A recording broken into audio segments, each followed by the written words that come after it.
Jadi kita boleh buat kesimpulan bab pendapatan masjid ni, purata pendapatan masjid secara purata lah lebih daripada 17 juta setahun. Ni daripada masjid yang kita buat kajian. Perbelanjaan lebih kurang dalam 12.5 juta setahun, baki purata dalam 4.9 juta setahun. Jadi berasaskan kepada pengiraan ini, diandaikan baki pendapatan semasa yang disimpan oleh institusi masjid adalah 14.7 juta setahun.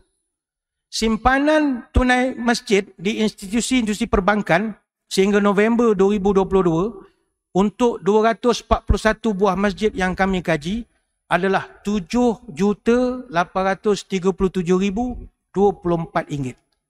Simpanan tunai ini jika mengambil kira keseluruhan institusi masjid, iaitu sebanyak 600 masjid untuk sebuah negeri, maka simpanan tunai terkumpul untuk tahun 2022 adalah RM19,511,263.07. Soalan, duit dah banyak nak buat apa?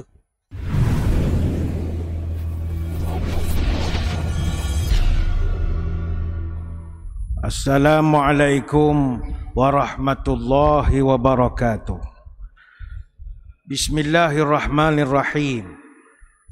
Alhamdulillahi hamdan kathiran tayyiban mubarakan fihi kama yanbaghi li jalali wajhikal karim wa li azimi sultanik.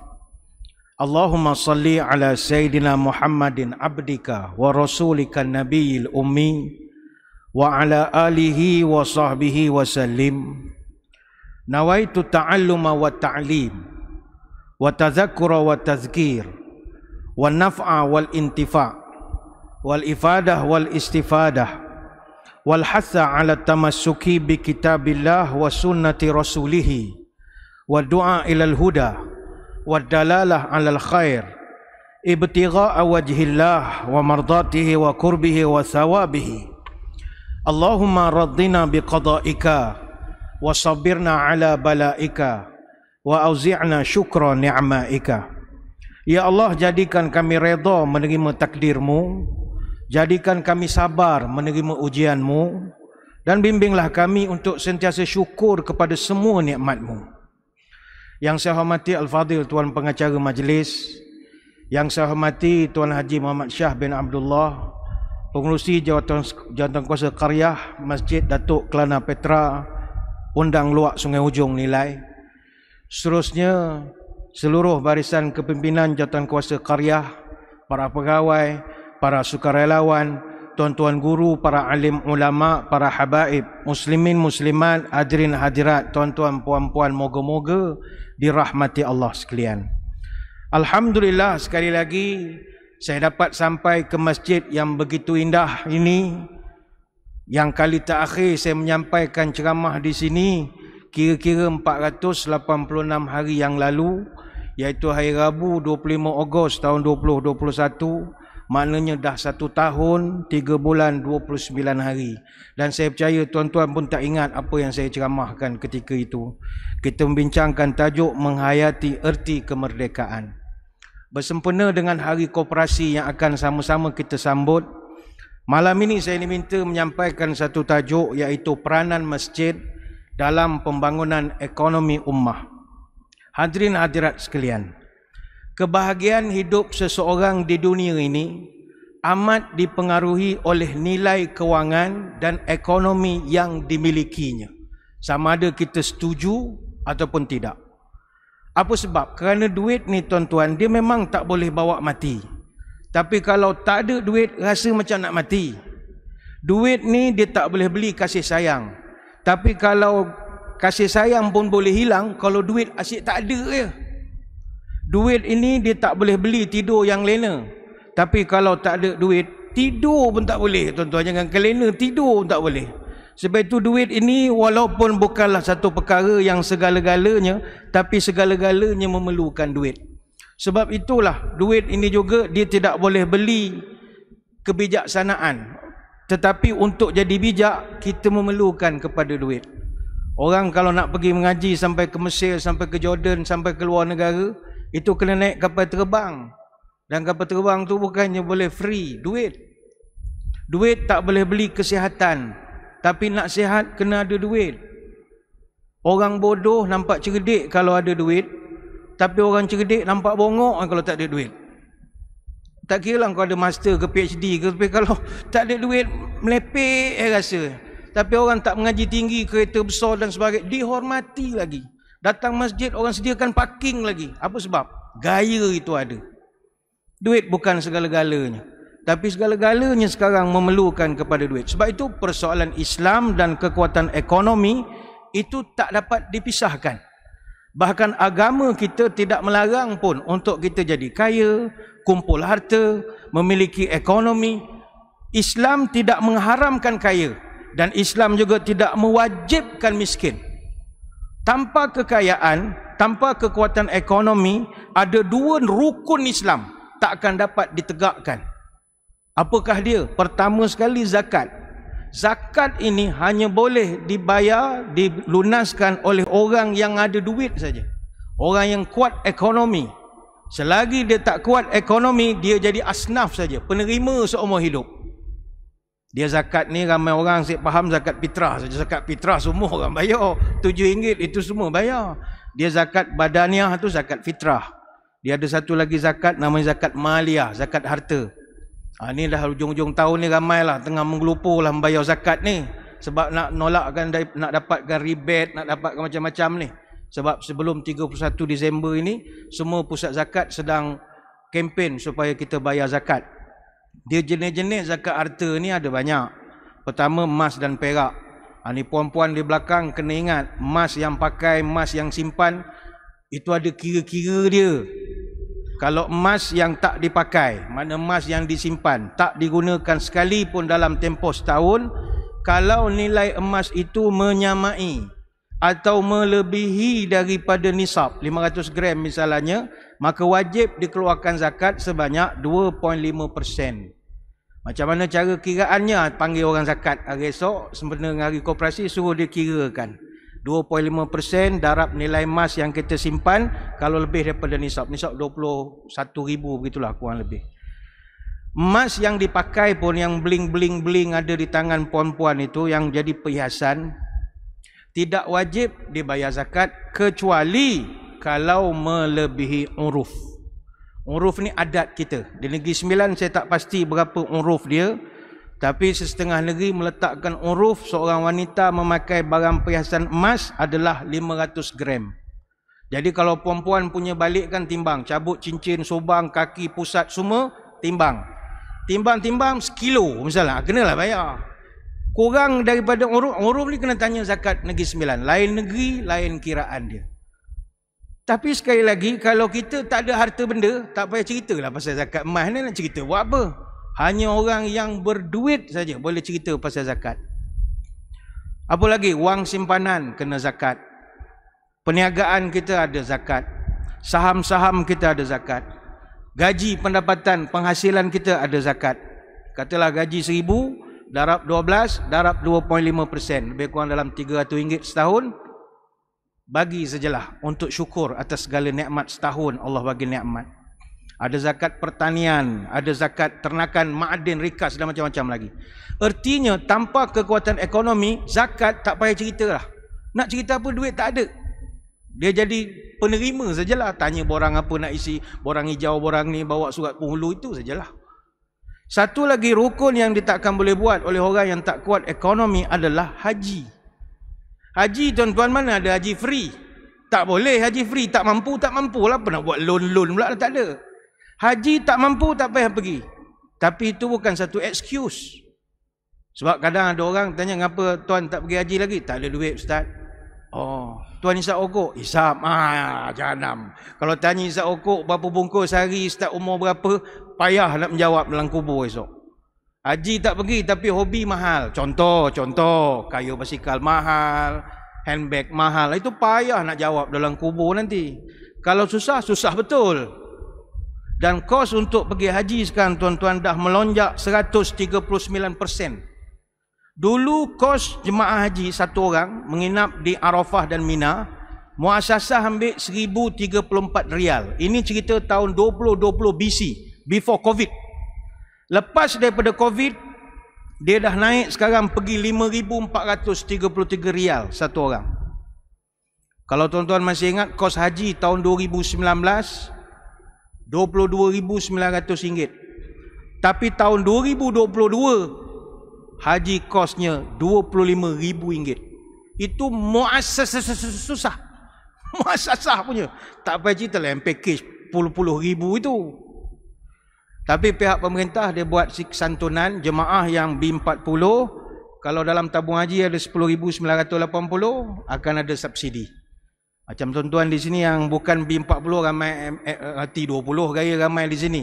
Itu 12,980 dapat subsidi daripada tabung haji. Artinya tanpa kekuatan ekonomi, jangan cerita benda sunat sedekah ke apa ke, yang rukun pun kita banyak tak boleh nak buat. Sebab itu kekuatan ekonomi sangat diperlukan.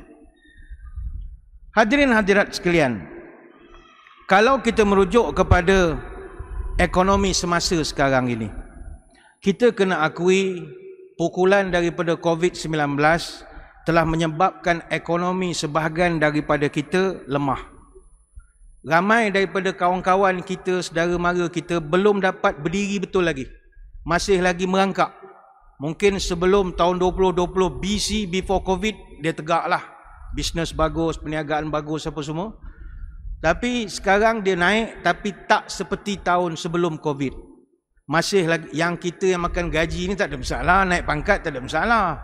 Orang-orang yang berniaga, ramai orang yang terpaksa ceburi bidang baru. Sebab itu, antara petunjuk kesihatan ekonomi kalau dalam konteks negara adalah IP. IP ni indeks pelopor ataupun leading index. Yang kedua kita tengok dari segi indeks harga pengguna ataupun IHP, Consumer Price Index. Mengambil kira prestasi tahunan IP kita yang lemah, dijangkakan bahawa ekonomi kita akan kekal dalam trajektori penguncupan untuk tahun-tahun yang mendatang. Dan dijangka pertumbuhan ekonomi keseluruhan lah KDNK kita untuk tahun 2023 mungkin serendah negatif 4.7%. Sebab itu kita kena sama-sama berdoa supaya negara kita dapat mencatatkan pemulihan positif pada tahun 2023. Dan kita tengok pihak pemerintah sekarang dah buat beberapa perkara, langkah-langkah fiskal, monetary, kewangan yang cukup besar. Kita lihat juga ada kemajuan dalam beberapa projek-projek infrastruktur awam yang berkaitan dengan pengangkutan. Ini semua boleh merangsang. Tetapi kesannya takkan begitu kuat. Masyarakat kita masih ramai yang susah. Kita dulu disuruh work from home. Tapi berapa ramai yang daripada work from home dah tukar kepada no work, stay at home. Tak ada kerja lah. Bisnes tak ada. Ataupun bisnes ada, tak selaju dulu. Bayangkanlah sistem insurans pekerjaan SIP merekodkan seramai 99,696 pekerja diberhentikan antara Januari sampai November 2020 akibat daripada COVID-19. Dan pemberhentian ini termasuklah golongan yang berkemahiran tinggi. Pengurus pun kena, profesional pun kena, juruteknik pun kena. Retrenchment saja hampir 30,000 orang. Kalau dalam bidang perhotelan, dulu mereka paling terjejas sekali. 30,000 orang dalam sektor perhotelan di seluruh negara hilang pekerjaan. 10,000 dicutikan tanpa gaji, lebih 6,000 dipotong gaji. Sekarang baru nak naik balik, tapi belum berdiri cukup. Sebab itu saya katakan bahawa orang susah, ekonomi tak stabil, masih ramai. Maka di sini peranan kita masjid. Suka ataupun tidak, kita kena sama-sama menyantuni. Sebab itu dalam Quran tuan-tuan, kategori orang susah ini Allah Ta'ala sebut bukan hanya fakir miskin saja. Kita selalu dalam kepala kalau membayangkan orang susah ni orang fakir miskin yang datang bawa anak ramai, gelandangan, warga asing, pengemis. Oh, ini orang susah. Oh tidak. Al-Quran memberikan kategori orang susah ini yang ekonominya lemah ini pada dua kategori. Tuan-tuan boleh rujuk dalam surah Al-Baqarah ayat 273. Pertama yang Allah Ta'ala sebut, lil fuqara'il ladzina uhsiru fi sabilillah. Sedekah itu adalah untuk fakir miskin yang telah menentukan dirinya berjuang pada jalan Allah. Tapi di hujungnya Allah Ta'ala sebut la yastati'una darban fil ardh. Mereka takkan berupaya untuk nak mengubah diri mereka. Dia ada orang miskin, tuan-tuan nasihatlah macam mana pun, dia takkan berubah. Itu dah tahap dia. Tuan-tuan tak payah nak kumpulkan segala B40 dalam karya kita, hantar pergi kursus cocok kepala, semangat. Balik dia berniaga, mimpi. Tak ada. Ada orang Allah Ta'ala sebut, dia punya had dia sampai situ. La yastati'una darban fil ard. Takkan mampu dia untuk ubah lebih pada itu. Setakat itu saja. Lepas tu kadang ada viral video, kadang penceramah motivasi marah pada orang miskin, asnaf-asnaf yang ambil bantuan. Oh, tuan-tuan ni semua malas. Menega lah. Menega apa masalah? Saya dulu susah juga. Tak boleh cakap begitu. Ada orang yang boleh berubah. Ada orang yang Allah akui dia takkan boleh berubah. Baik tu kita orang masjid janganlah marah. Yang ambil gobok rezeki muka yang sama ya. Mula mak dia, hari esok ayah dia, lepas tu anak. Minggu depan dia rotate Tapi banyak dalam masjid dah tak buat dah gobok rezeki sebab yang datang la ilaha illallah. Pakai hailak, parking reverse lagi ambil minyak. Ditutup. Gobok rezeki pun dah tak ada sekarang. Sebab itu Imam Syafi'i dan juga Imam Hambali, dia ada berikan perincian fakir miskin ini. Orang fakir ni orang yang tak ada apa-apa harta. Fakir ni orang yang tidak ada harta ataupun pekerjaan, ataupun dia ada pekerjaan tetapi pekerjaannya itu tidak halal, ataupun dia ada pendapatan tapi tak mencapai pun 50% daripada had kifayah untuk keperluan dirinya atau keperluan tanggungan dia. Dia had kifayah ini kerja majlis agama lah, tuan-tuan tak payah pening-pening. Yang ini orang majlis agama akan tentukan. Had kifayah ni kita ukur 6 aspek keperluan asas orang yang memohon. Dari segi perlindungan, makanan, pakaian, perubatan, pendidikan, pengangkutan. Tak mampu, fakirlah dia. Dan ada orang pula kategorinya miskin. Miskin ni orang yang ada harta tetapi tidak mampu nak memenuhi kecukupan keperluan dia. Mereka ada harta ataupun pendapatan halal tapi hanya boleh menampung 50% saja keperluan diri dia ataupun keperluan tanggungannya, tetapi tak mencapai had kifayah. Maka orang macam ni kita kena tolong. Sebab la yastati'una darban fil ard. Mereka takkan berupaya nak suruh mengembara ke, meniaga ke dan sebagainya. Ada orang buat inisiatif, masjid-masjid yang saya dapat tahu, dia kumpulkan asnaf buat kursus usahawan. Okey, tak ada masalah. Tapi tuan-tuan, tak semua orang ada kemahiran meniaga. Meniaga ni dia macam tengok World Cup jugalah. Tuan-tuan tengok Mbappe ke, Messi ke, Cristiano Ronaldo ke, dia gentil bola, dia chip bola gol. Kita pun kata, esok petang aku nak try. Tuan-tuan try lah. Dapat bola kaki buat macam Ronaldo buat. Saya rasa perut je bergerak. Bola duduk diam di situ. Dalam hati kenapa tak bergerak bola? Sebab menengok tak sama membuat. Kita jalan tengok orang meniaga. Wah, jual burger. Weh, ramai customer dia. Aku nak meniaga juga lah. Kita ilmu meniaga pun tak ada. Burger, daging tak tahu nak beli kat mana. Roti tak tahu nak beli kat mana. Pisau motong roti pun kita tak tahu. Dan macam mana nak meniaga? Orang meniaga ada kira-kira stok dia berapa dia kena jual, target dia dalam sehari berapa biji burger. Baru ada dia punya kesinambungan perniagaan. Kita tak pandai. Sebab itu orang tu kata terang bulan menggali ubi. Ubi digali lagi muda. Kalau tuan tak tahan rugi, jangan mencuba dari mula. Apa bunga tidak bertangkai, itu namanya bunga rampai. Kalau tak pandai ilmu berkedai, habis modal untung tak sampai. Batang kepaya dibuat tongkat, salah pegang jatuh terlipat. Kalau meniaga tak tengok tempat, modal habis untung tak dapat. Pusing gasing tangan kidal, tali pendek putus sejengkal. Kalau untung bercampur modal, itu tanda meniaga tak kekal. Meniaga bukan main-main. Dia ada ilmu. Itu golongan pertama yang Allah Ta'ala sebut. Dan ini yang ramai kita jumpa. Tapi ada golongan kedua yang ekonominya juga terjejas, tetapi kita terlepas pandang golongan ini. Siapakah mereka? golongan yang Allah Ta'ala sebut, yahsabuhumul jahilu aghniya aminat ta'affuf, golongan yang miskin tapi tak nampak miskin. Mereka ini yahsabuhumul jahil, orang-orang yang jahil menyangka aghniya, mereka ini kaya, minat ta'affuf, sebab golongan ini tak pernah meminta-minta. Dia sebenarnya susah, tapi dia malu nak minta-minta macam orang pengemis apa, malulah sebab ialah dia ada maruah lagi. Ini tuan-tuan boleh rujuk surah Al-Baqarah ayat 273. Dalam istilah saya, golongan yang kedua ni adalah golongan M40. Dia golongan kategori pendapatan isi rumah di negara kita ini, orang bahagikan pada 3. Ada T20, M40, B40. Orang B40 pendapatan bawah 3,860. Mungkin dah tambah apa, saya tak pasti apa yang terkini ya. Kalau orang M40, kumpulan yang berpendapatan antara 3,860 sampai 8,319. Kalau T20 yang berpendapatan 8,319 ke atas.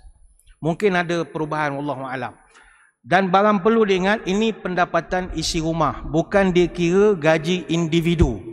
Jadi kalau kita dengan isteri masing-masing gaji 2,000, mana total 4,000 sebulan, maka kita berada pada pertengahan M40. Orang putih cakap middle class lah.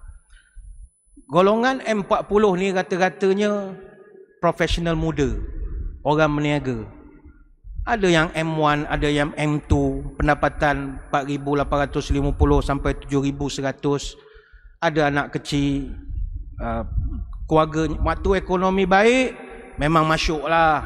Kita tengok dalam Instagram dia, wah dia beli rumah baru, kereta pun mahal, dia beli basikal, exercise-nya mahal betul, basikal exercise dia. Kemudian hobinya pun mahal, main kereta kontrol, main kapal terbang kontrol, tak main kumpul stamp macam kita ni. Lepas tu travel luar negara, kejapkan gambar salji sana, salji sini. Itu masa ekonomi baik. Kena dengan penangan COVID-19, ekonomi buruk, waktu pandemik, habis. Projek tak jalan, bayaran sangkut, ada yang sampai bisnes lingkup. Pukulan kepada golongan M40 ini tidak kurang hebatnya sebab mereka ada komitmen bulanan yang lebih tinggi berbanding golongan B40. Orang yang bawah tu memang dah susah, dia tak ada komitmen. Golongan ini dia ada gaji pekerja yang dia kena bayar, ada sewa kena bayar, ada bil air, bil api, caruman insurans kena bayar tiap-tiap bulan. Dan setiap komitmen ini tetap berjalan walaupun pendapatan mereka turun ke sifar. Khususnya semasa negara kita dalam lockdown. Jadi bukan mudah golongan ini, walaupun kita nampak mereka pandu kereta mewah atau duduk di kondominium di Sri Hartamas ataupun di Kenny Hill, tapi orang tak tahu kereta tu dah berbulan tak bayar. Rumah dia tu dah berbulan tak bayar. Orang tak tahu walaupun dia eksekutif tapi gaji dia kena potong 60%. Orang tak nampak dia ambil cuti tanpa gaji dah hampir setahun. Orang tak tahu kesusahan dia sebab mereka bukan golongan gantung bendera putih depan rumah, tapi mereka susah. Adakah kita dapat santuni golongan ini? Tak dapat. Pihak pemerintah pernah isytiharkan lebih 600,000 keluarga M40 dah tergelincir jadi B40 sejak daripada pandemik. Tergelincir lah. Saya ingat dalam masjid yang beberapa ramai dah jadi B40. Dan ada orang tak tahu dia kategori apa pun. Susah sangat. Saya pun tak tahu dah kategori apa dah Ustaz.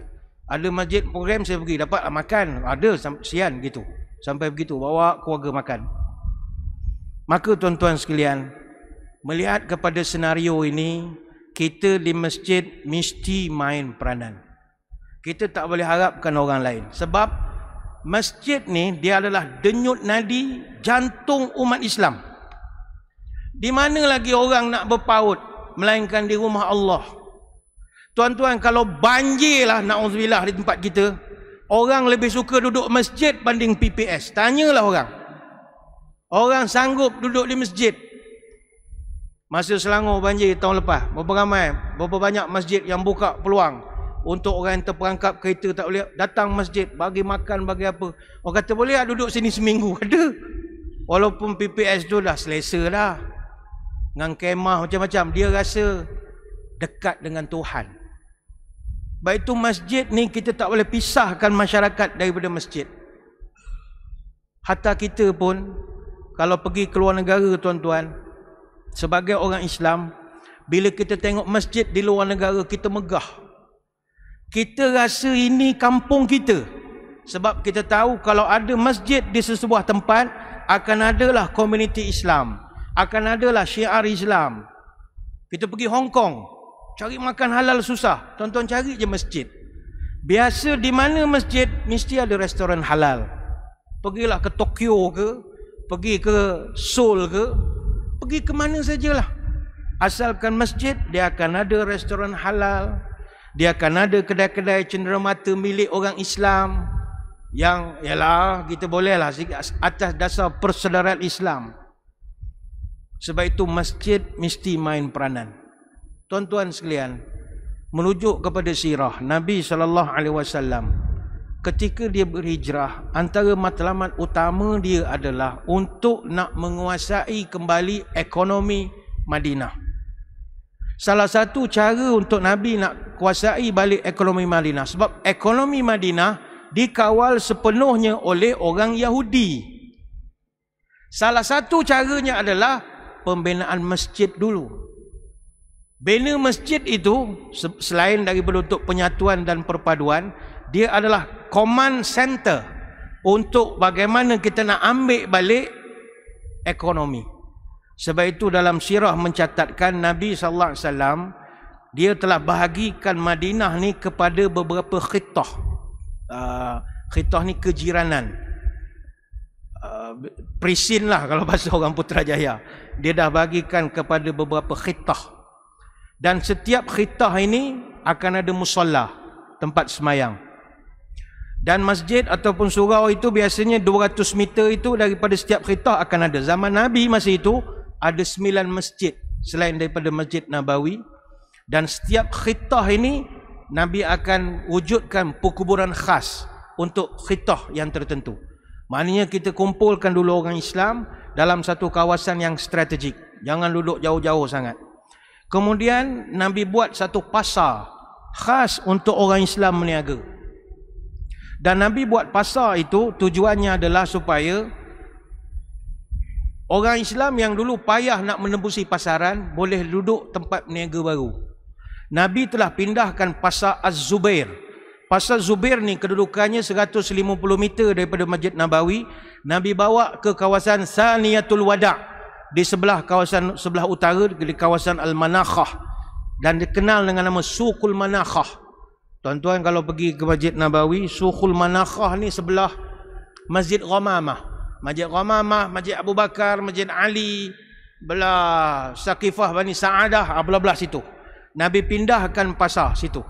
Kemudian Nabi buat satu dasar, la tatahajjaru, jangan buat dinding, jangan buat binaan, biarkan open air. Macam bentuk pasar tani, pasar malam. Biar orang kita boleh berniaga, pelanggan boleh datang, dia ala-ala pasar malam. Namun zaman Khalifah Hisham bin Abdul Malik, Khalifah dinasti Umayyah ke-10, barulah dia buat binaan bangunan di tapak itu. Artinya Nabi ambil serius pasal ekonomi. Kemudian yang ketiga, Nabi memastikan bahawa orang Islam mesti memiliki infrastruktur utiliti yang terbaik. Sebab itu Nabi mewar-warkan, kalau boleh belilah perigi-perigi yang ada di Madinah itu, supaya menjadi hak milik orang Islam. Sampai Nabi pernah sebut, mayashtari bi'ra rumata fayakunu dalwuhu fiha ma'adila'il muslimin bi khairin lahu minha fil jannah. Siapa-siapa yang dapat belilah telaga Raumah ini, aku doakan setiap kali orang ambil air, pahalanya sampailah bila-bila. Ini hadis riwayat Tirmizi. Nabi berikan semangat. Maka tuan-tuan, yang berjaya beli ketika itu adalah Osman bin Affan radhiyallahu anhu, dan dia berjayalah menyediakan satu bekalan air bersih untuk umat Islam. Apa pelajaran daripada kisah ini? Ayo tuan-tuan, perkasakanlah ekonomi kita. Sama ada tuan-tuan suka ataupun tidak bab ekonomi ini, kita kena perkasakan ekonomi. Apatah lagi kita berada pada zaman musim barang keperluan makin mahal. Dia barang keperluan sekarang ni bukannya mahal, harga bukan mahal, pindah. Harga pindah. Mahal dia ada step. RM1 10 naik RM20, itu harga naik. Tapi kalau RM10 naik RM2, itu pindah namanya. Harga pindah. Dia barang keperluan kita ni, barang jualan ni ada 3 jenis. Pertama, barang keperluan asas, kemudian keperluan sampingan, yang ketiga kelengkapan. Kalau kita tengok sekarang, kita ada isu logistik daripada rantaian bekalan dalam industri. Saya ambil contoh, ini contoh yang dekat dengan kita lah. Ayam sajalah. Ini zaman-zaman ayam. Ayam tuan-tuan, orang Malaysia ini makan ayam kuat. Kuat makan ayam. Kajian menunjukkan rakyat Malaysia guna daging ayam tertinggi di dunia. Dengan penggunaan per kapita tahunan 46.8 kilogram seorang. Dan dijangka mencapai 50 kilo seorang menjelang tahun 2025. Bayangkanlah kita mencekik ayam 50 kilo setahun. Daripada Januari sampai minggu depan ni, tuan-tuan kira lah berapa ayam tuan-tuan dah makan. Kunyah sikit, campur 50 kilo. Lepas tu bila ayam mahal, kita marah. Makan kuat. Lepas tu marah. Tuan-tuan, untuk ayam sampai ke pinggan kita, dia bukan cara magic. Bukannya abrakadabra simsalabim, keluar ayam. Tak. Untuk ayam sampai ke meja di rumah kita, kena ada 2 perkara paling mustahak. Pertama, makanan ayam. Yang kedua, anak ayam. Tak ada 2 perkara ini, ayam tak ada. Pertama, makanan ayam. Hari tu kita tengok berlaku peningkatan harga ayam. Tanya pada penternak apa pasal mahal. Makanan ayam naik, kata dia. Ya, 70% kos membesarkan ayam adalah berdasarkan kos makanan. Maknanya kalau RM1, 70 sen untuk makanan saja. Itu dipanggil dedak. Ayam ni dia mengada-ngada tuan-tuan. Ayam ni dia makan 2 benda. Pertama, jagung. Jagung bukan jagung pasar malam dalam kap tu. Itu kalau itu ramai orang beli ayam. Dia ada jagung dia. Yang kedua, ayam ni dia mengada-ngada. Dia makan soya bean. Hampir 4 juta tan jagung serta soya bean yang digunakan sebagai makanan ayam diimport setiap tahun oleh Malaysia daripada Brazil dan Argentina. Argentina yang menang World Cup baru-baru ini. Kita beli makanan ayam daripada dia. Apa sebab beli? Sebab kita tak mampu hasilkan pun kedua-dua benda ini. Kita tahu mencekik ayam saja. Nak menghasilkan jagung dan soya bean makanan ayam, tak mampu. Sejak daripada pandemik, rantaian putus. Berlaku pula perang Rusia dengan Ukraine, tambah lagi tekanan. Sebab itulah kita dinilai ni ada universiti, ramai orang-orang cerdik pandai di sini. Kita minta lah orang-orang cerdik, pakar-pakar penyelidikan ni, hasilkanlah produk alternatif makanan ayam ini. Apa masalahnya? Buatlah kajian. Tanya orang kampung. Orang kampung, dia buat makanan sendiri. Dia buat campuran pokok keladi, beras merah, dedak padi, tepung tulang, jadi makanan ayam. Ada yang buat campuran biji-bijian, ke kacang, campur jagung, campur buah-buahan, campur kangkung, campur bayam, campur dedak, campur air gula, campur tepung ikan. Buat tapi tak commercialize. Kalau universiti boleh buat secara komersial, ini ilmu jariah tuan-tuan sampai mati. Apa sebab? Kita tak perlu bergantung kepada import lagi dah. Jadi ini pertama, makanan ayam mahal. Yang kedua adalah isu harga anak ayam. Anak ayam tuan-tuan mahal. Dulu kalau baka kop, baka ros, seekor yang kecil-kecil, tweet, RM1.60, RM1.50 boleh dapat. Tapi ialah sebab sekarang anak ayam pun dah kena vaksin apa semua, kosnya naik sampai RM2.20 sampai RM2.50.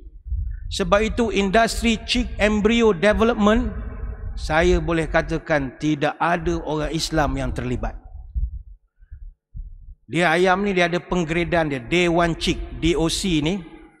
Masa ini kita akan jual kepada penternak.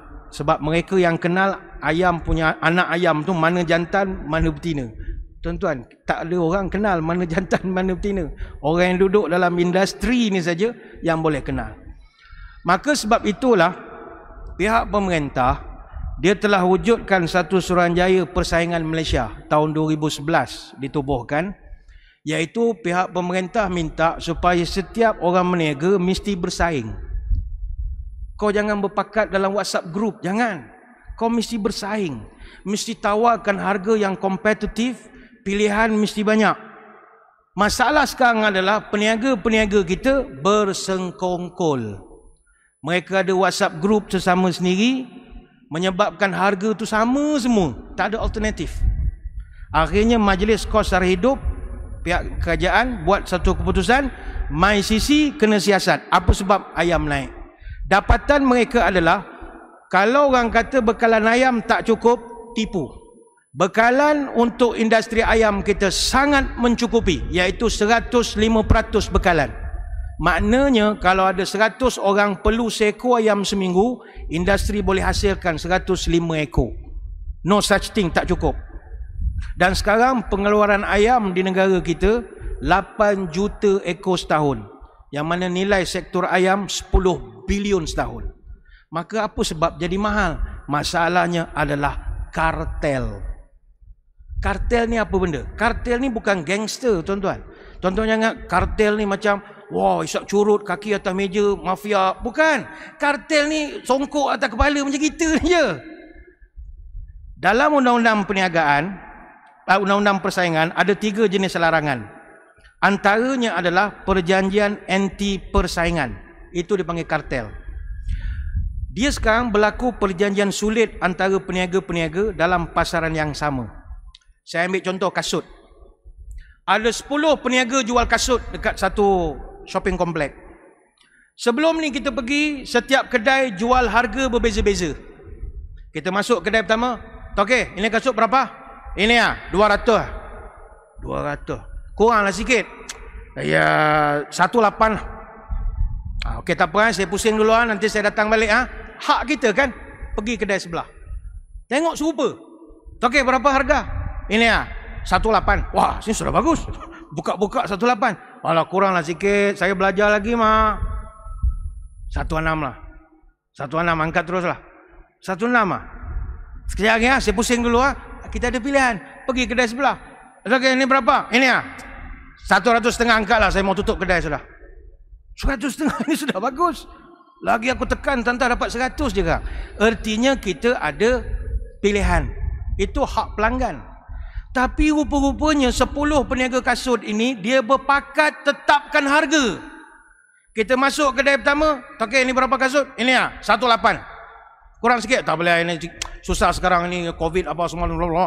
Yalah. Dia kedai berapa harga? 18. Boleh dapatkan 18. Kedai ketiga 180, 10 kedai 180. Mereka telah menetapkan harga pada masa yang sama, harga yang sama. Ini yang berlaku kepada kes ayam. Ayam naik harga pada masa yang sama dan harga yang sama. Ini kita panggil daylight robbery. Rompakan waktu siang. Dia tuan-tuan kena ingat ya. Ni sebelum saya masuk apa masjid kena buat dalam bab ayam ini. Industri ayam bukan sekadar hubungan antara penternak, pemborong, peruncit. Mungkin ada tuan-tuan dah dapat idea. Oh, kalau gitu masjid kita esok kita buat kedai jual ayam lah. Tak semudah itu tuan-tuan. Ayam dia bukan turun daripada langit. Tuan-tuan buat sembahyang hajat, guruk turun satu lori. Tak. Ayam ini industri yang sangat kompleks. Penglibatan kaum Bumiputra dalam industri ini sangat rendah. Kurang daripada 10%. Dan syarikat-syarikat besar kuasai hampir 100% industri ayam di Malaysia. Kita panggil mereka ni integrator besar. Dia memiliki rangkaian lengkap dari ayam pembaka, penetasan, kilang dedak, ladang ternak sampailah kilang proses. Kebanyakan kita penternak Melayu ni hanya jadi peladang kontrak yang terikat dengan sistem yang ditentukan oleh integrator yang besar-besar ini. Ayam bawah mereka. Di industri ayam, tuan-tuan, complete cycle 30,000 ekor sehari. Setahun 9.3 juta. Besar mana mesin masjid nak beli, nak uruskan ayam sebanyak itu? Tak mampu kita. Dia ada industri ataupun perniagaan huluan, upstream. Pembuatan makanan ayam, pembesaran anak-anak ayam. Kartel ni dah berpuluh tahun mereka kuasai keseluruhan rantaian industri ayam di negara kita ini. Start daripada grandparent stock, parent stock, sampailah yang lain-lain. Sebab itulah, kalau ayam ni kita nak bercerita lebih panjang, untuk tuan-tuan masuk dalam industri ayam ini, kita kurang-kurang memerlukan, untuk nak peringkat broiler saja, buat reban saja, perlu kawasan 60 ekar, kos 100 juta ringgit. Kena ada kipas, ada urus gas amonia. Untuk nak feed mill, kilang makanan ayam, kena ada kawasan 10 ekar, kos 25 juta. Masalah, masjid boleh tak terlibat? Tuan-tuan dengar 25 juta, banyak tu Ustaz, tak mampu masjid nak masuk. Saya akan terangkan lepas azan nanti. Masjid kita, bukan masjid ni lah, masjid orang Islam, setakat 25 juta, kenyit mata boleh dapat tuan-tuan. Bagaimana caranya? Saya akan terang selepas ini. Namun saya ingat kita berhenti seketika untuk memberi laluan kepada azan isyak. Jadi tuan-tuan semua jangan ke mana-mana. Kembali lagi selepas ini. Muslimin muslimat yang dirahmati Allah sekalian, kembali kita menyambung ceramah kita pada kesempatan malam ini bersempena dengan sambutan Hari Koperasi. Saya diminta menyampaikan tajuk peranan masjid dalam pembangunan ekonomi ummah.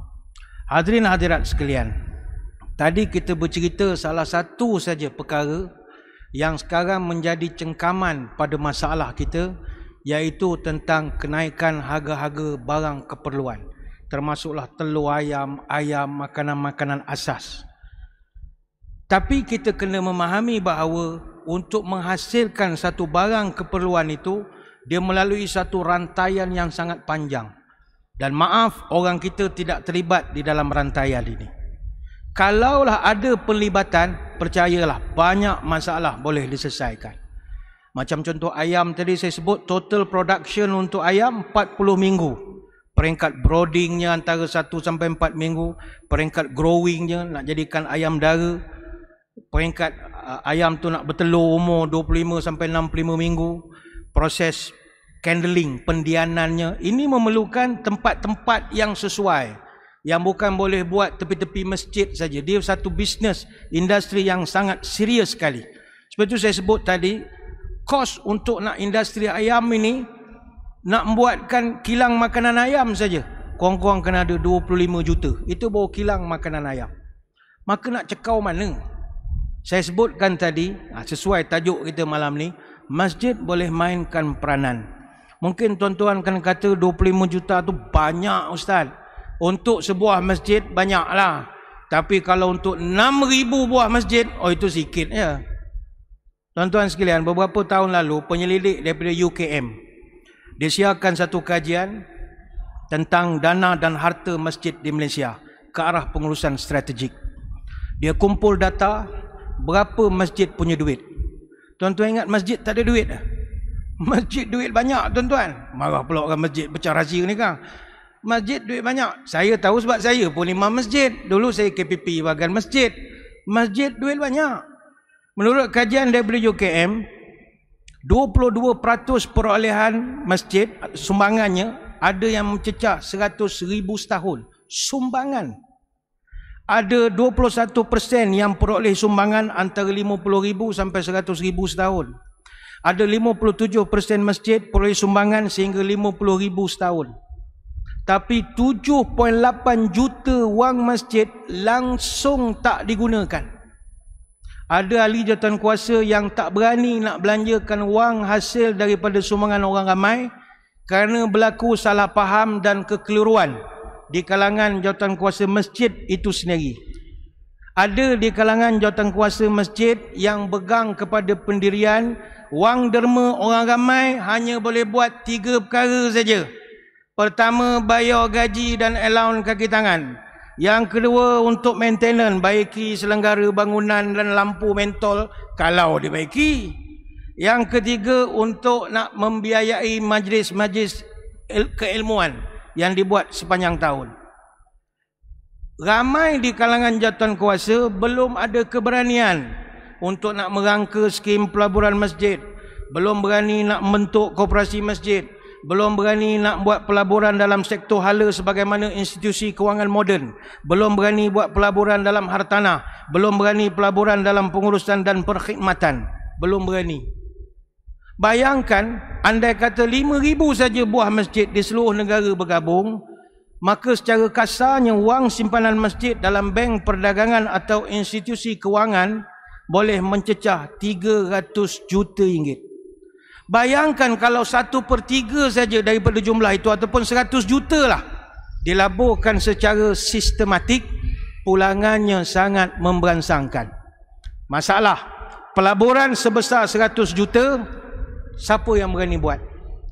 Kita tak boleh buat sendiri. Berikan kepada syarikat pelaburan ataupun pengurusan dana yang cekap dan berpengalaman.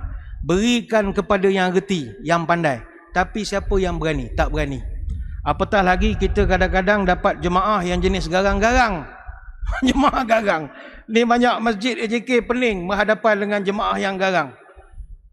Baru masjid tu nak meniaga sikit, dia keluar hadis. Dia keluar hadis Quran dah. Macam kita lah malam ni, mungkin ada yang dah berbulu-bulu lah. Ni apa benda cerita peniaga lah ni. Ni cerita dunia lah ni. Atas masjid pun cerita dunia lah. Ekonomi dunia ni. Ada orang yang membuat satu persepsi dalam masjid haram meniaga. Ini saya nak perbetulkan. Pertama, benar. Syarak tidak membenarkan meniaga dalam masjid. Allah yashtari fihi wala yabi'. Dalam masjid tak dibenarkan meniaga.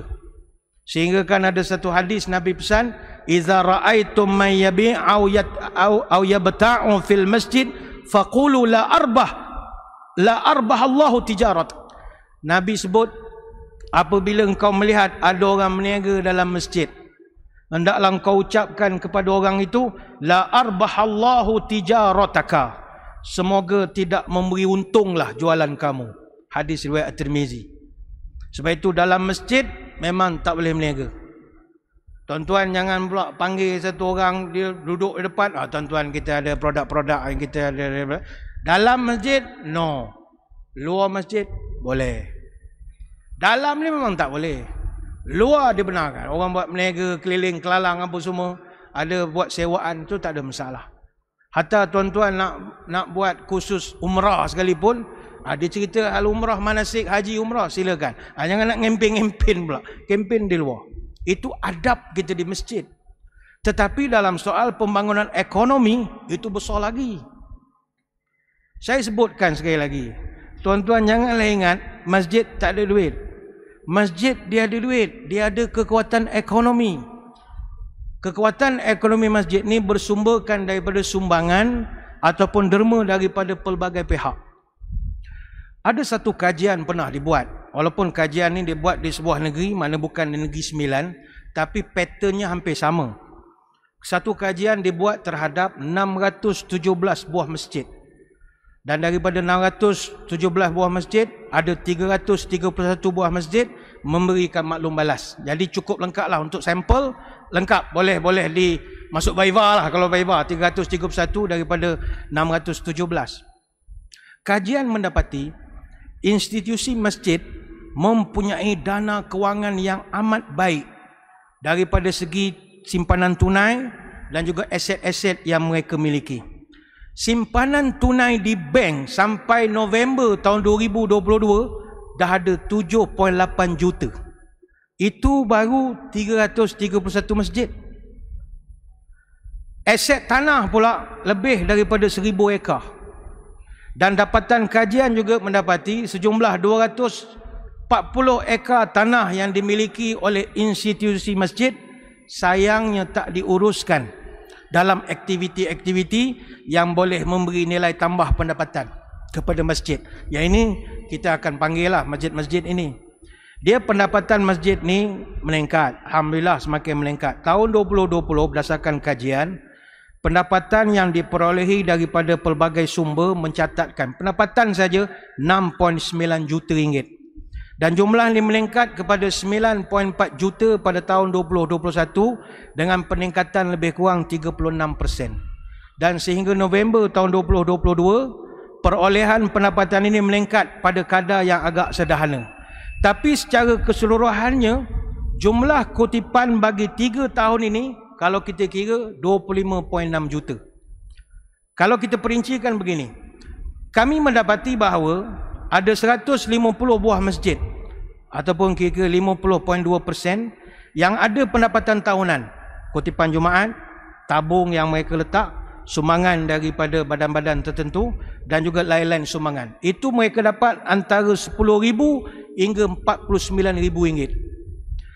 Ada 41 buah masjid, lebih kurang dalam 13.7%, memperoleh pendapatan tahunan antara 50,000 sampai 99,999 ringgit.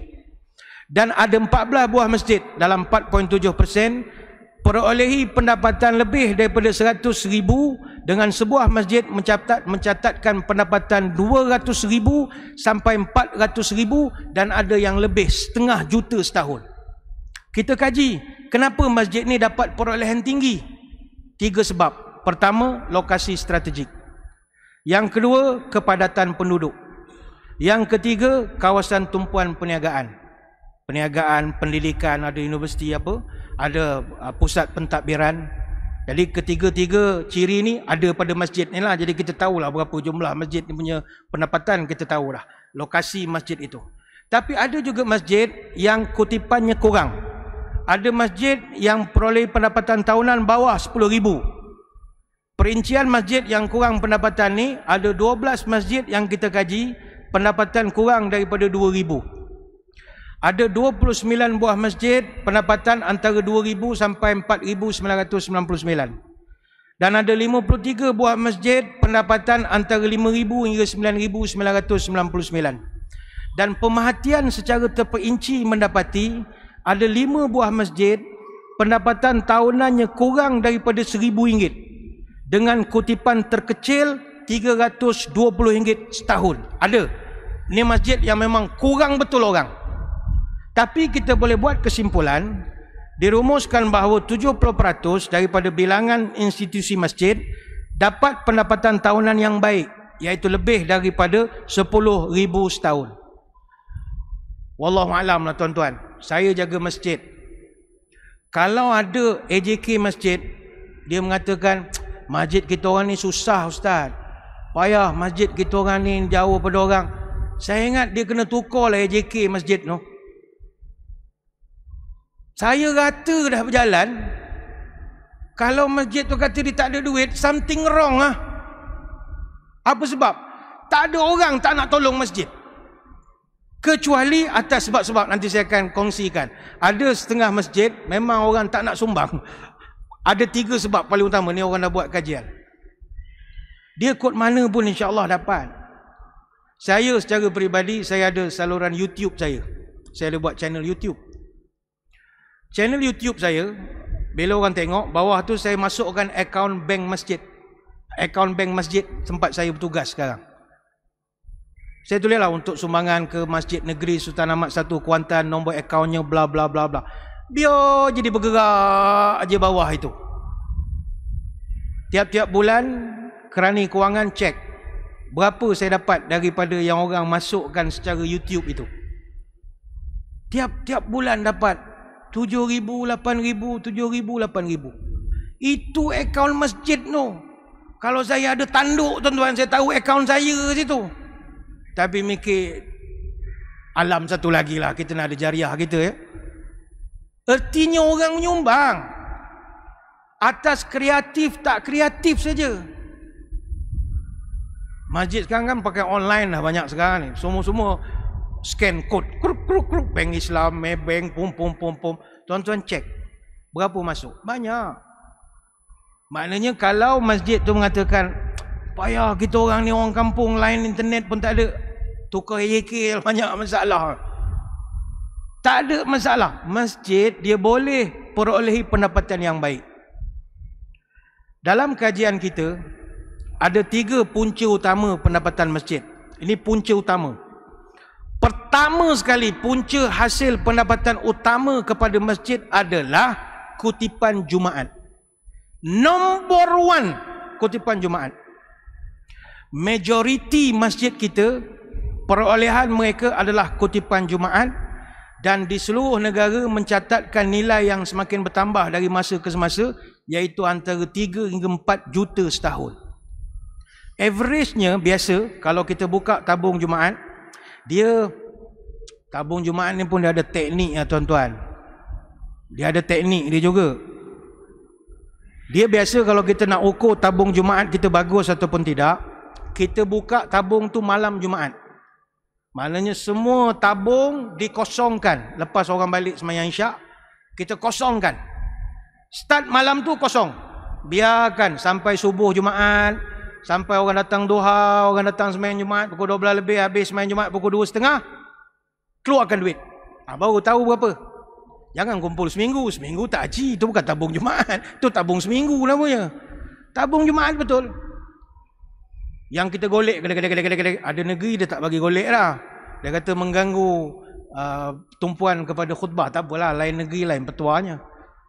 Ada negeri bergolek lagi, pakai guni lagi, siap kejut lagi orang tidur. Uluh jugalah. Ingat sebab duit tak bawa, malu pula buat tidur. Dia kejut macam kita. Uluh jugalah RM5. Ingat nak makan nasi kukuh dah, habis RM5 aku.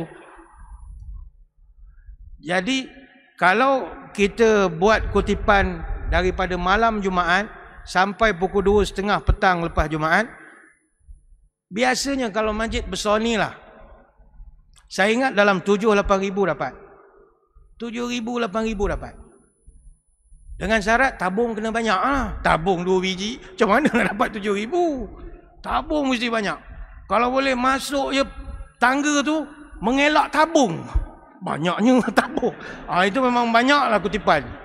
Lepas tu tuan-tuan tengok masjid yang power-power, tabung mesti banyak. Tangga 10 tabung. Tabung kelas pengajian, tabung ni, tabung nak beli van, tabung ni, penuh tabung. Ada setengah masjid dia buat prinsip tak nak tabung. Sebab kawasan dia semua orang have. Orang kaya-kaya, tansri-tansri, yang jenis standard mesti mau jaga. Jangan minta-minta sedekah, nak duit jumpa saya. Dia sign check. Ada jenis gitu. Banyak, kalau di Shah Alam banyak masjid begitu. Tuan-tuan masuk puas cari tabung, tak ada. Dia polisi dia standard mesti mau jaga. Tapi ada setengah masjid memang tangga dia tolak tabung baru boleh masuk. Penuh tabung. Itu saya ingat 7,000-8,000 boleh dapat. Jadi sebulan dapat lebih kurang dalam 30-50 ribu boleh dapat. Tabung Jumaat saja. Mana dalam setahun, minggu depan dah tutup akaun, tutup untuk setahun, dapatlah 370 ribu, 400 ribu. Tabung Jumaat saja 400 ribu setahun. Tapi kita kena ada target. Ada setengah masjid dia buat target kita nak dapat 500,000 juta untuk nak kutipan Jumaat. Ini kumpul duit tuan-tuan, bukan nak kaya. Kita kumpul banyak ni bukan nak berbangga, tidak. Bila duit banyak, tuan-tuan boleh berbelanja. Orang susah kita bagi makan Jumaat sebab duit ada. Jangan saya tengok masjid ni aktif betul. Makan disediakan, ada roti. Tuan-tuan turun pada langit semua tu dah ada. Kitalah yang menyumbang, yang mendapatkan benda itu. Baru dia boleh buat program banyak. Jadi kalau nak dapat 500,000 juta ataupun 800 ribu, ataupun ada masjid saya pernah jumpa dapat 1 juta setahun daripada kutipan Jumaat, dia akan buat tabung mingguan juga. Dia separate lah. Mana tabung mingguan tu dia buka setiap hari Khamis malam Jumaat, dia gabung dengan tabung Jumaat, itu bolehlah 16,000, 17,000 seminggu. Maknanya sebulan boleh cecah 40,000, ada masa 50,000 sebulan untuk tabung saja. Jadi sekali lagi masjid, jangan kata kami tak ada duit ustaz. Kau tak ada duit sebab masjid kau tak ada tabung. Orang nak ulur tak ada. Hatta program, ada setengah masjid tanya tak panggil penceramah, malah panggil penceramah, susahlah kita duit pun tak ada, penceramah payah tinggi-tinggi kosnya, malah panggil penceramah, guru takmir sudah mengajar. Ini masjid kedekut namanya. Program bukannya masjid yang bayar, jemaah yang bayar. Bagaimana caranya? Kutipan tabung. Di Johor baru, bukan Johor baru, di negeri Johor, sambutan maulid dia 4 bulan. Tuan-tuan ingat berapa kos nak buat majlis maulid 4 bulan? Tuan-tuan orang Johor, sambut maulid Rasul bukan macam kita pakai jubah bubur serban. Dia daripada luar berkompang dengan bunga mangganya, dengan nasi ambengnya, dengan nasyid lagi, baju lagi. Mana kos datang? Dia buat kutipan derma. Daripada awal Muharram, dia dah pasang tabung depan masjid. Tabung maulid Rasul. Jadi jemaah datang sumbang. Setengah tempat saya jumpa, setiap sekolah agama buat potongan pula daripada ibu bapa, RM5 sebulan. Apa sebab? Dia nak jemaah merasa program itu milik mereka bersama. Jadi masjid tak ada nak runsing apa-apa. Panggillah penceramah mana-mana. Dapat, kumpulkan daripada jemaah bagi. Kadang-kadang tabung yang kita buka untuk program Maulid Rasul misalnya, kadang ada yang boleh mencecah 20,000 dapat. Sedangkan nak buat program baru berapa ribu sangat. Penceramah, makan, gedebuk-gedebak, habislah 10,000, 15,000. Ada balance pula lagi dah. Ini kebijaksanaan. Sebab itu tuan-tuan, di Singapura, kalau kita pergi ke Singapura, sagu hati penceramah daripada penganjur ada. Tetapi yang lebih banyak adalah daripada jemaah. Tapi sebab jemaah kita di Malaysia, kita tak didik mereka supaya turut menyumbang di dalam majlis. Mereka hanya datang, dengar ceramah, balik, komplain. Itu sajalah. Tempat lain tidak. Mereka datang, okey, penceramah ni bagus, balik ceramah dia salam. Dia bagilah kita $10, $5. Dia appreciate sumbangan daripada jemaah. Yang ini kita kena educate pada masyarakat supaya semua orang dapat pahala jariah ni itu tadi. Baik itu tuan-tuan sekalian, ini punca pendapatan pertama daripada kutipan tabung. Punca pendapatan yang kedua adalah daripada hasil tanah dan juga sewaan. Ini sumbangan tahunan, ada rekod kita yang pernah simpan 1.4 juta.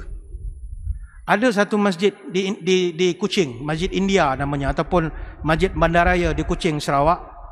Dia perolehi pendapatan RM60,000 sebulan daripada sewaan 27 premis perniagaan di bawah kendalian mereka. Sebab itu di Sarawak, kita kalau nak belajar pengurusan aset, pergi ke Sarawak. Sarawak dia buat lembaga amanah kebajikan masjid, separate daripada jawatan kuasa masjid. Kerja lembaga amanah ini jaga aset masjid saja.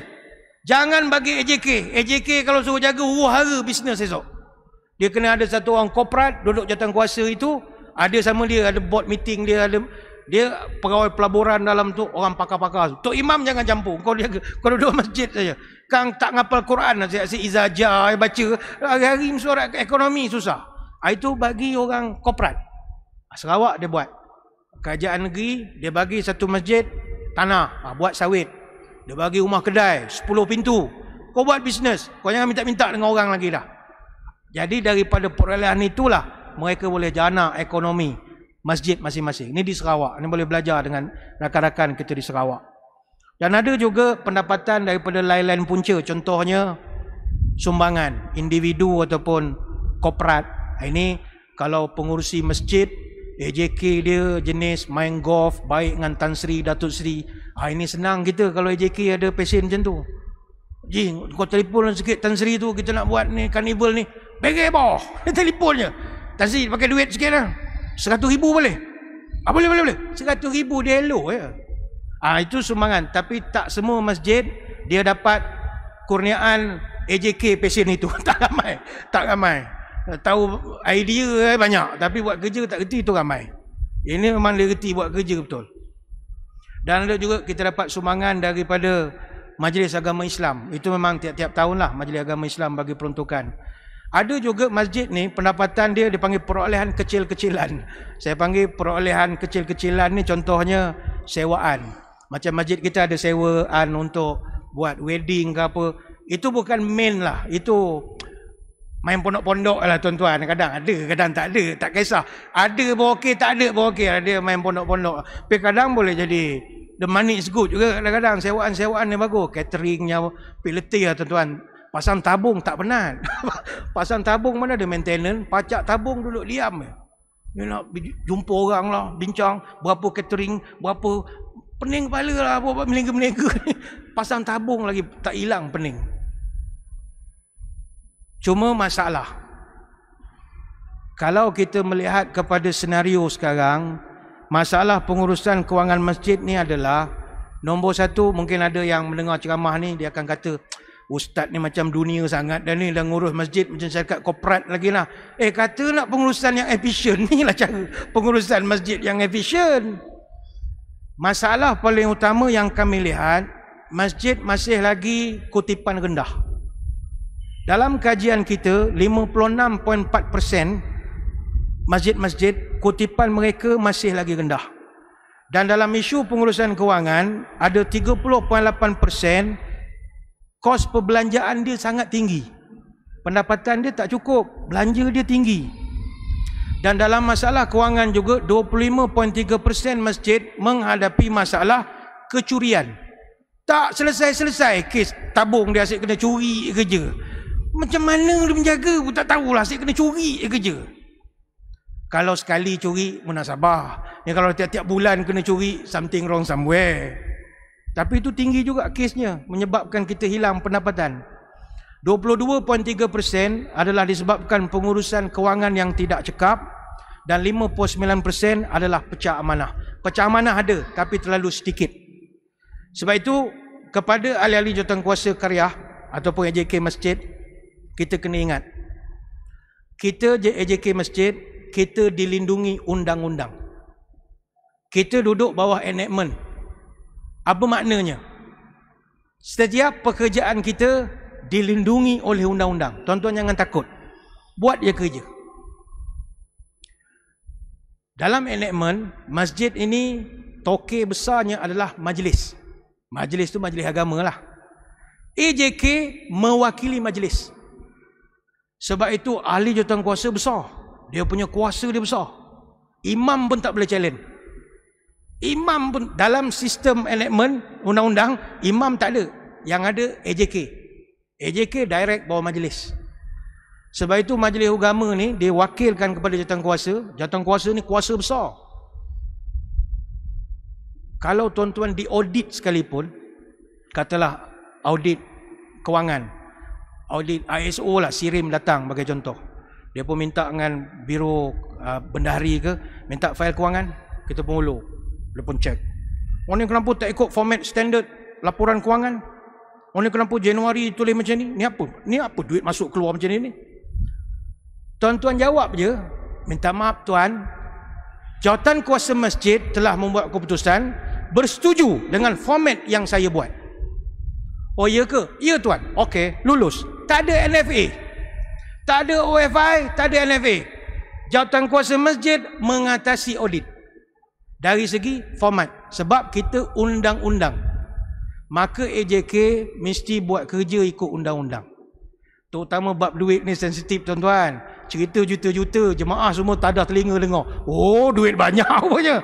Tunggu mesyuarat agung esok, dia bantai kita rapat. Tapi don't worry. Work smart. Semua ada butirannya. Cabutan minit ada. Mesyuarat jawatankuasa bersetuju untuk ni.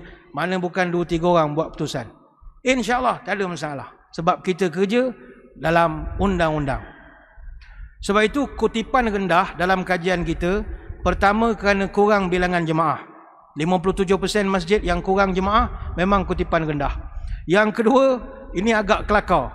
43% orang memberitahu kami malas menyumbang kepada masjid kerana perbezaan ideologi politik. Ada juga. Malas aku sedekah masjid ni. Kenapa? Masjid ni kuat sekian-sekian.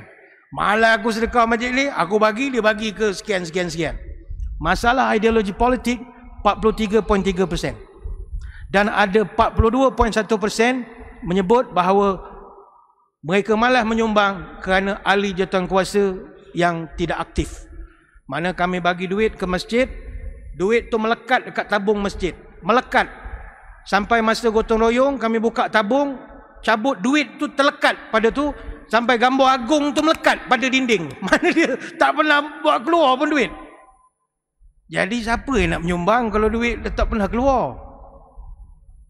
Sebab itu pilihlah ahli jawatankuasa dan juga pengurusi-pengurusi masjid yang kompeten.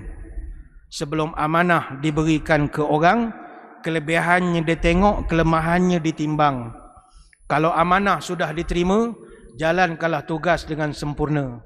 Bila amanah dipercayakan orang, kalau tak sanggup, berterus terang. Kalau amanah sudah dipegang, jangan sampai mengecewakan orang. Kalau amanah tak mampu ditunaikan, jangan mengelak mencari alasan. Kalau amanah tidak terlaksana, kembalikanlah jawatan dengan bijaksana. Kalau amanah tidak berjalan, orang lain jangan kita persalahkan. Jadi kita boleh buat kesimpulan bab pendapatan masjid ni, purata pendapatan masjid secara purata lah lebih daripada 17 juta setahun. Ini daripada masjid yang kita buat kajian. Perbelanjaan lebih kurang dalam 12.5 juta setahun, baki purata dalam 4.9 juta setahun. Jadi berasaskan kepada pengiraan ini, diandaikan baki pendapatan semasa yang disimpan oleh institusi masjid adalah 14.7 juta setahun.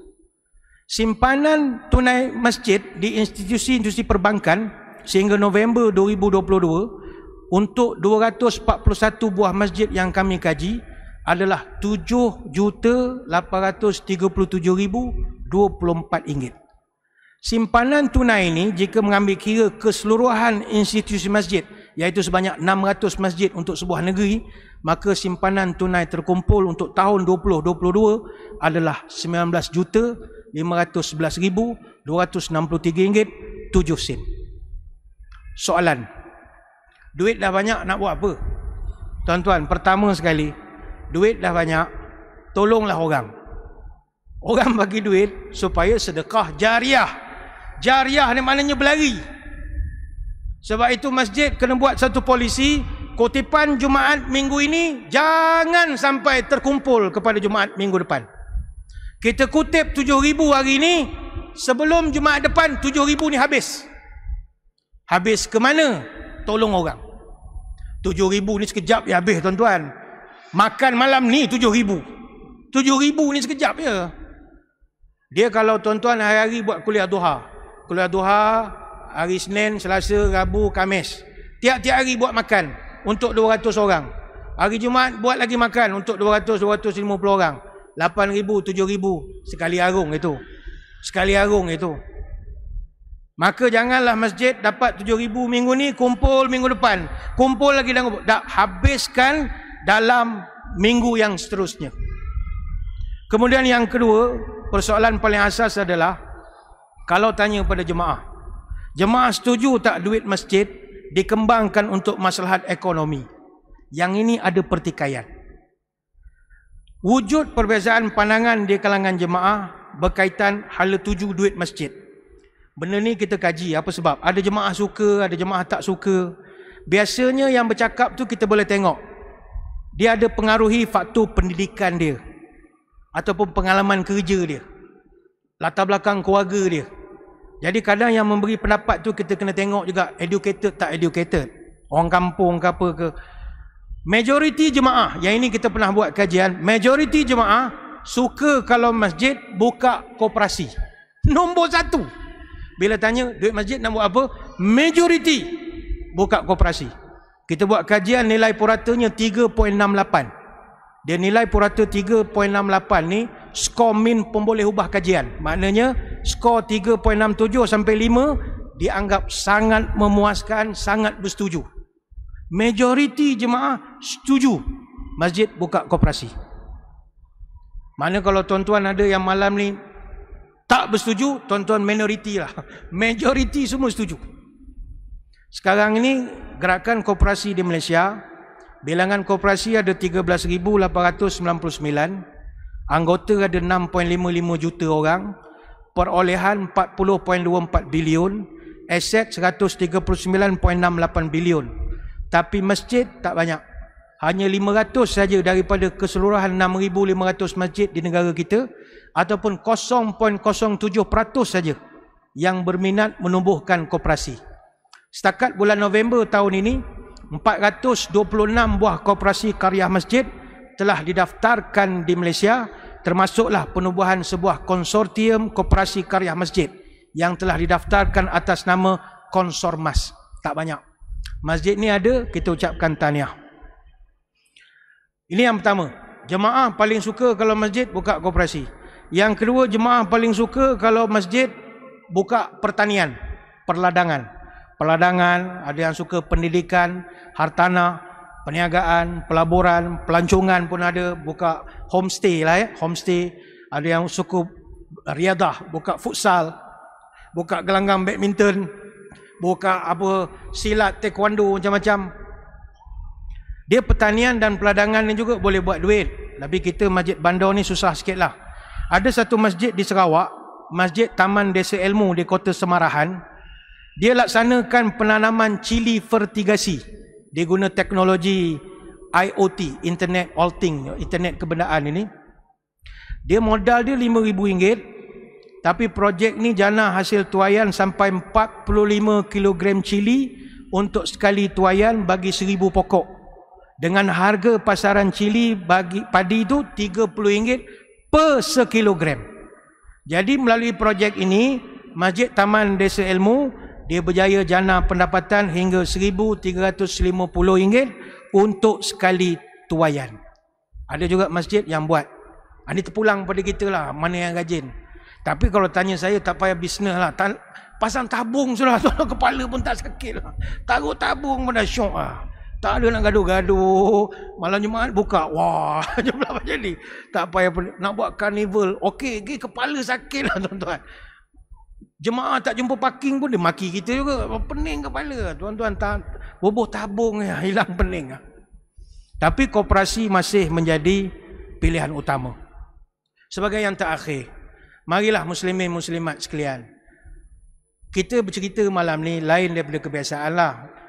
Jarang kami orang masjid cerita rahsia masjid sebenarnya. Berapa duit masjid. Tapi benda ni kita telus. Kita nak menunjukkan bahawa duit yang masjid dapat bukan daripada langit.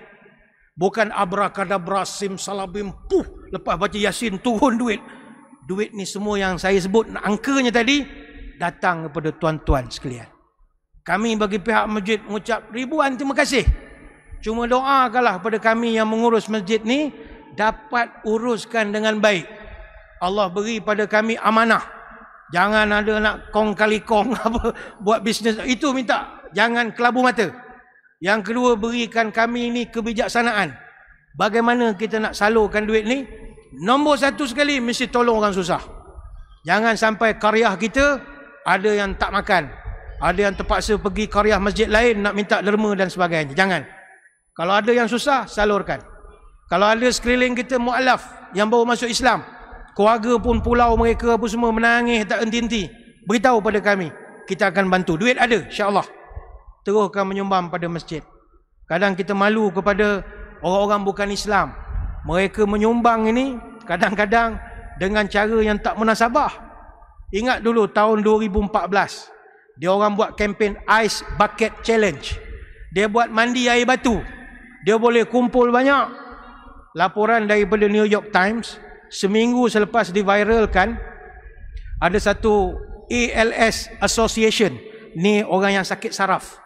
Dia berjaya dapat sumbangan 41.8 juta US dollar. Bermula daripada bulan Julai sampai Ogos. Dia orang dapat 739,000 penerima baru. Hasil daripada challenge mandi air batu saja. Malu kita. Sama juga tahun 2020 masa tournament Euro tahun 2020. Skuad England masa itu dia kalahkan Jerman 2-0 dalam pusingan kalah mati Euro 2020. Kebetulan kamera di stadium fokus ada satu budak perempuan. Penyokong Jerman menangis sebab kalah. Jadi penyokong-penyokong England ni kan kaki buli, hooligan semua. Dia bully budak tu, cyber bully lah. Dia kutuk macam-macam. Sampai budak tu jadi stres. Padan muka apa semua. Tapi ada seorang lelaki daripada Wales. Dia kumpul dana untuk bagi sumbangan ke budak itu. Dia buat satu page nama Just Giving. Dia nak menunjukkan bahawa kita orang England baik-baik ramai. Kita bagi duit ke budak tu. Akhirnya dia dapat kumpul, dia target nak kumpul 500 pound sterling saja. Tapi akhirnya dapat kumpul 27,000 pound sterling.